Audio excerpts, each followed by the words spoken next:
दरिया के किनारे तक चलते हैं, देखते हैं क्या मिलता है। ये जगह कुछ अजीब लग रही है, मुझे अच्छा नहीं लग रहा। कैमरा रेडी है, कुछ दिखाई दे तो बताना। ये किसकी आवाज है? हमारे आसपास कोई नहीं था। मैं कैमरा को थोड़ा जूम कर रहा हूँ, देखता हूँ कुछ मिलता है। रोशनी, ये किसकी रोशनी है? वो एक शक्ल बन गई है। ये कहाँ से आ रही है? मैं रिकॉर्ड कर रहा हूँ। ये वही है ना, पुरानी कहानी वाली चुड़ैल की रूह। हम तुमसे कुछ समझौता करना चाहते हैं, हमें तुम्हारी मदद चाहिए। तुम हमारे साथ क्यों आई हो? दानिश भाई, वो तुम्हारा हाथ।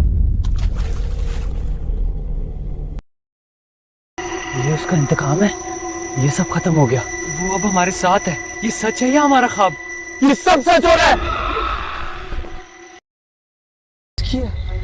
ये तो कोई इंसान नहीं लगता। ये तो कुछ और ही है। मैं कुछ देख रहा हूँ। वो कहाँ गया?